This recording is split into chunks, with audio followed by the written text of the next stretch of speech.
अस्सलाम वालेकुम। खबरें.tv.net के साथ मैं हूं जाहिदा राव। उम्मीद करती हूं आप सब खैरियत से होंगे जहां भी होंगे। बारिश को रहमत कहा जाता है, लेकिन जब बारिश रहमत बन जाए इंसानों के लिए, फिर शायद अल्लाह की उस रहमत का भी हम शुक्र अदा नहीं कर पाते कि अल्लाह ने। और ये रहमत क्यों बनती है? ये हमारी नाअहली की वजह से बनती है।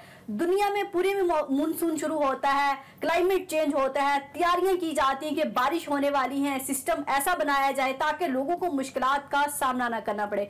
लेकिन पाकिस्तान में उल्टी गंगा बहती है कि एक दिन पहले जब बारिश होने वाली हो या कोई बड़ा कुदरती आफत आने वाली हो जिसका अंदाजा हो जाता है साइंसदानों को, मौसम की पेशगोई करने वाले को एक दिन पहले बताते हैं। और एक दिन पहले तो कुछ भी नहीं आप कर सकते। हमारे सामने मरी वाला वाकया है, कैसे 30 लोग जान की बाजी हार गए थे बर्फबारी में। उसके बाद अब सिंध की जो वीडियोस आ रही हैं एक हफ्ते से कि देख के दिल खून के आंसू होता है कि ये पाकिस्तान का मिनी दुबई है, ये पाकिस्तान का रोशनियों का शहर है, ये पाकिस्तान के कायद का शहर है। यहाँ भुट्टो जिंदा है, लेकिन भुट्टो तो जिंदा है लेकिन कराची के लोग मर गए हैं, सिंध के लोग मर गए हैं। ना वहां पे पानी है, ना वहां पे बिजली है, ना वहां पर गैस है। ऐसा लगता है वहां पर इंसान नहीं रहते, जानवर रहते हैं। और जिम्मेदार किसको ठहराया जाए? 15 साल से बराजमान है जरदारी हुकूमत, और अब भी वो जवाब देने के कोई देता नहीं है। जवाब के समझ नहीं आ रही कि वहां जाके इंसान पूछे तो किस डिटाई से वो बयान दे रहे हैं कि ऐसा कुछ नहीं हुआ, पूरी दुनिया में बारिश आती है,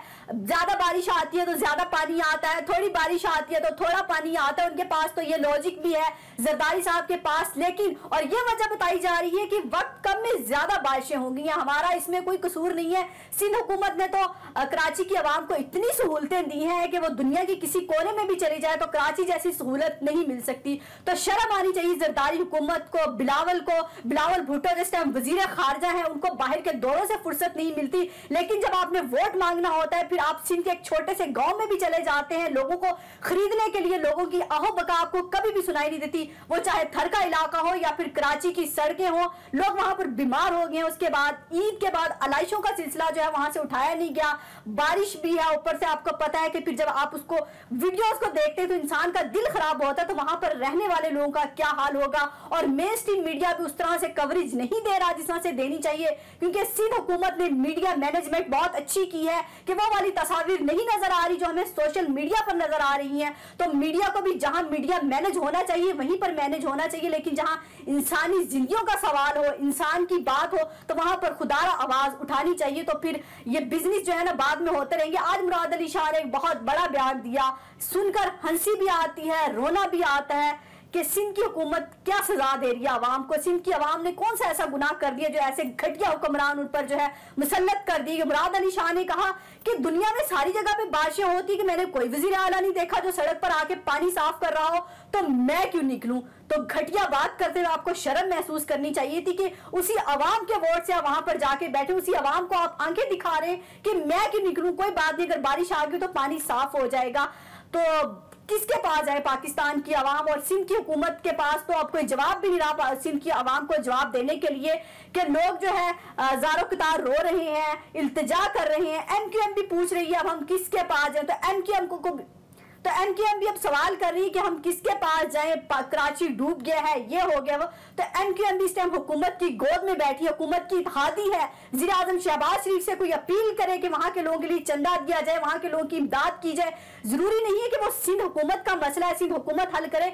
सिंध हुकूमत को अगर गैरत नहीं आ रही तो वफाक हुकूमत ही गैरत खा ले, वहां जाकर कोई काम कर ले। क्योंकि अभी तक कहा गया है कि हम जो है कोई इमदादी पैकेज का ऐलान करेंगे, लेकिन अभी तक ऐलान नहीं किया गया। 8 दिन से कराची डूब रहा है, लोग मर रहे हैं, लेकिन ना इनके दौरे खत्म होंगे, ना इनकी अपनी करप्शन खत्म होगी, ना इनकी इलेक्शन कैंपेन खत्म होगी। जो मरियम नवाज रोज जा रही है, कभी झंग जाती है, कभी लैया जाती है। कराची की आवाम के पास अब जाए ना, कराची की आवाम के पास अब बुरा वक्त है। उनको भी पता चले कि हमारा अगर सिंध हुकूमत ख्याल नहीं कर रही तो वफाक को हमारा कोई ख्याल है। इंसानी हमदर्दी की बुनियादों पर भी सियासी लीडर चला जाता। साबिक वज़ीर आज़म इमरान खान को भी जाना चाहिए था, मरियम नवाज को भी जाना चाहिए था कि सिंध की हुकूमत पर अगर आफत टूटी है तो आपके लीडर आपके साथ खड़े हैं। अगर आप डूबेंगे तो हम भी डूबेंगे, लेकिन ये घटिया लीडर हमारे लीडर कहलवाने के काबिल नहीं है कि आवाम ही डूबती है, लेकिन इनके ना महिला डूबते हैं ना ये खुद डूबते हैं। चुल्लू भर पानी में डूब मरना चाहिए वैसे तो इनको, लेकिन इनको शर्म नहीं है। जितनी इनकी जलालत की जाती है, जिनकी इनकी बेइज्जती की जाती है, ये ढीठ हो चुके हैं। शायद इनके लिए ये दुनियावी फायदे, ये दौलत, ये करप्शन ही सब कुछ है, अवाम कुछ नहीं है। और अवाम के पास कल को जो मुराद अली शाह, ये लाइन याद रखिएगा सिंध के लोगों कि इसने कहा है कि मैं क्यों निकलूं, तो याद रखिएगा जब ये वोट मांगने जाए तो दोबारा इनकी बातों में आने की जरूरत नहीं कि 15 साल से आपका जितना खून निकालना था इनको निकाल लिया है, जितनी मुसीबतें आप पर लानी थी ला चुके हैं। अब वक्त है कि अब भी उठ खड़े होइए अपने हक के लिए। अगर अब भी ना खड़े हुए तो कराची जो मिनी दुबई कहा जाया करता था आज वो डूब जाएगा, लोग मर जाएंगे। और इसके बाद हमारे बाकी शहरों में भी, शहर इक़्तिदार में भी हमें वीडियोज देखने में आई है कि पानी खड़ा है रावलपिंडी में, इस्लामाबाद में।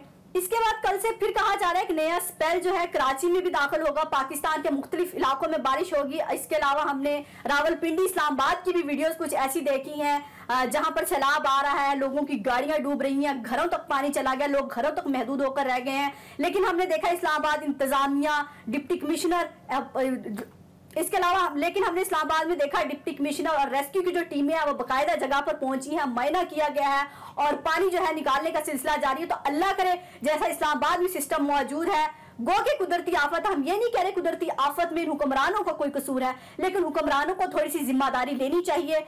सिंध हुकूमत को निकलना चाहिए, खुद भी निकलना पड़े तो कोई शर्म की और गैरत की बात नहीं है। फिर अफवाज पाकिस्तान पर बात भी बहुत करते हैं, अफवाज पाकिस्तान न्यूट्रल है, एस्टेब्लिशमेंट ये है। तो आज सिंध में लोगों को निकालने भी अफवाज पाकिस्तान का ही हाथ है, वही पानी में डूबी हुई है। मुराद अली शाह पानी में नहीं डूबा हुआ, अगर मुराद अली शाह निकल गया तो शायद मरी जाए पानी में डूब के, क्योंकि पाकिस्तान की आवाम तो जानवर है, इसलिए वो बेचारी डूब रही है, मर रही है। तो खुदारा पाकिस्तान के हालत पर रहम कीजिए। हमारे लिए कोई भी हुक्मरान नहीं आया आज तक जिसने हमारे लिए काम किया हो, खास तौर पर सिंध हुकूमत के लिए तो लम्हा फिक्रिया है।